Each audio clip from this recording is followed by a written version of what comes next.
दोस्तों, simplifying GST has been the Mantra over my YouTube channel. दोस्तों, आज मैं बात करने वाला हूं आपके साथ सर्कुलर नंबर 233 की, जो कि इशू हुआ था 10 सितंबर 2024 को।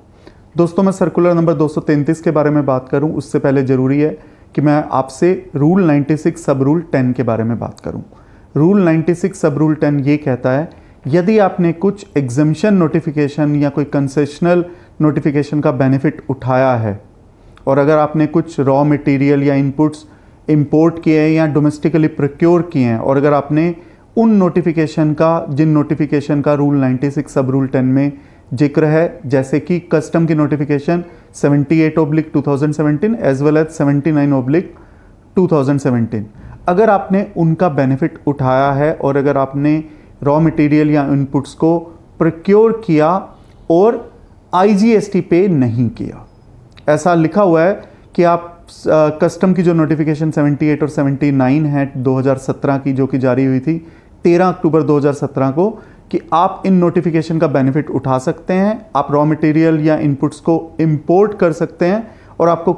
IGST पे करने की ज़रूरत नहीं है। ऐसा इन नोटिफिकेशन में लिखा है। पर इसके साथ साथ एक कंडीशन ये भी थी कि अगर इन्हीं रॉ मटेरियल को या इस इनपुट्स के बाद अगर आप कोई गुड्स या सर्विसेज एक्सपोर्ट करते हैं तो आपको रिफंड नहीं दिया जाएगा अंडर GST। तो एक तरफ तो आपने बेनिफिट उठाया कि आपने कस्टम ड्यूटी या IGST पे, sorry not custom duty but IGST अगर आपने पे नहीं किया जब आपने रॉ मटेरियल या इनपुट्स को इंपोर्ट किया तो आपको IGST पे करने की ज़रूरत नहीं है। पर साथ के साथ अगर आपने इन्हीं रॉ मटेरियल या इनपुट्स को यूज़ करते हुए कुछ एक्सपोर्ट ऑफ गुड्स या कुछ एक्सपोर्ट ऑफ सर्विस करी है तो आपको GST का रिफंड नहीं मिलेगा। और ये केस तब अप्लाई होता है जब आप जो एक्सपोर्ट कर रहे हो वो विद पेमेंट ऑफ टैक्स कर रहे हो। तो कुछ लोगों ने ज़रूर ऐसी नोटिफिकेशन का बेनिफिट उठा लिया 78 या 79 का और उनको बाद में पता चला कि अब हमें GST के अंतर्गत इसका रिफंड नहीं मिलेगा। तो उन्होंने कहा, क्या हम इसको रेगुलराइज कर सकते हैं? क्या हमें ये बेनिफिट हो सकता है कि आज हम IGST पे कर दें या कंपनसेशन सेस पे कर दें उन रॉ मटेरियल या इनपुट्स के ऊपर, विद इंटरेस्ट पे कर दें,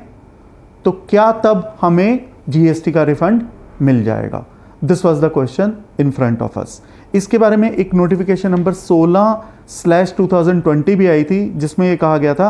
कि आपका ये वायलेशन नहीं माना जाएगा, कॉन्ट्रवेंशन नहीं माना जाएगा यदि आप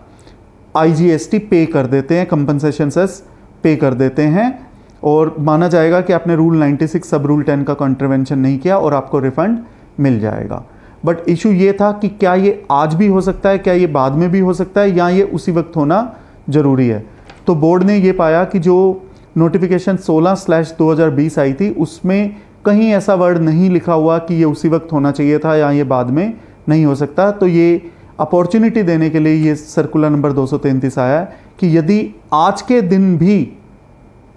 अगर आपने नोटिफिकेशन 78/2017 या 79/2017 कस्टम वाली नोटिफिकेशन का बेनिफिट उठाया या उन नोटिफिकेशन का बेनिफिट उठाया जो रूल 96 सब रूल 10 में लिखी हुई हैं, अगर आप आज के दिन भी IGST अगर पे कर दें, कंपनसेशन सेस पे कर दें, बशर्ते इंटरेस्ट के साथ पे करें, तो आपको रिफंड IGST का मिल जाएगा। पर एक चीज़ और ध्यान रखनी है, यदि आज के दिन अगर आप IGST पे करते हैं या कंपनसेशन सेस पे करते हैं अलोंग विद इंटरेस्ट पे करते हैं, तो आपको बिल ऑफ एंट्री को रीअसेस करवाना होगा from your jurisdictional custom authorities. और यदि आप ऐसा कर लेते हैं तो ये मान लिया जाएगा कि आपने रूल 96 सब रूल 10 का कॉन्ट्रवेंशन नहीं किया, आपने कोई कंसेशन या कोई एग्जम्पशन नोटिफिकेशन नहीं ली, आपने IGST पे कर दिया। अब अगर आपने ऐसे रॉ मटेरियल या इनपुट्स को यूज़ करके अगर आपने एक्सपोर्ट ऑफ गुड्स किया है या एक्सपोर्ट ऑफ सर्विसेज किया है, विद पेमेंट ऑफ टैक्स किया है, तो आपको रिफंड मिल जाएगा। This is what circular number 233 is all about. मैं उम्मीद करता हूँ ये सर्कुलर आपकी बिजनेस नॉलेज के लिए, प्रोफेशनल नॉलेज के लिए, बिजनेस एंडेवर्स के लिए बहुत यूज़फुल साबित होगा। धन्यवाद।